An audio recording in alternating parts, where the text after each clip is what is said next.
उस्ताद जी, अरे क्या बात है, कहाँ पे हो?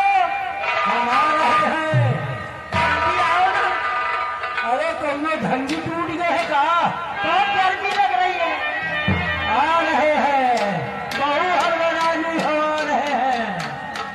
अरे लौटी चलो घर का, लौटी चलो घर का। अरे अब तो नाथ लौटी चलो घर का, अब तो नाथ लौटी चलो।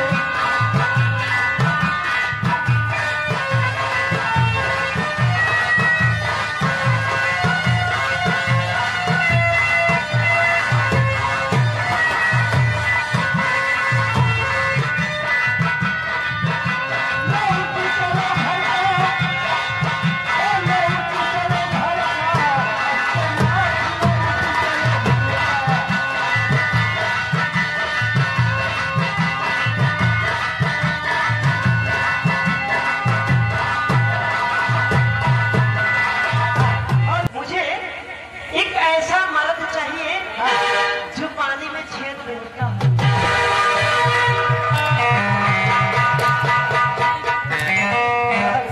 मसाले देता हो।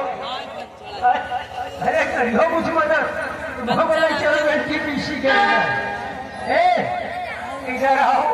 क्या है? आपने क्या पूछा?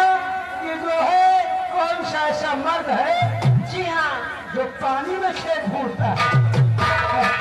अरे जी, ये बहुत से मर्द हैं, बहुत से मर्द हैं। मुझे एक चाहिए। आपको एक चाहिए। अब देखिए साइकिल में जब पंचर हो जाता है ना, और जब वही का पूरी हवा खत्म हो जाती तो वही वो अच्छा फला हो जाता। सही क्या हुआ राजा? हाँ? और जब वहाँ जब वही का चेक करते हवा भर के, और जहाँ छेद होते ना पानी में जाते बुलबुल बुलबुल बुलबुल बुलबुल।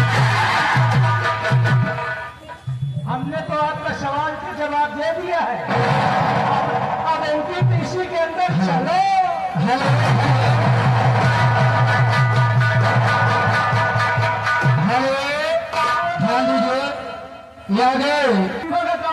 आँखी मारो हो, आँखी नहीं मारा। इनकी आँखें उठी है। लेकिन दादा के लिए कहना क्या है? क्या कहना चाहती है? मोहब्बत हमसे कर लो, धोखा हो नहीं सकता। हाँ, दादाजी सुन ले हो। हाय हाय।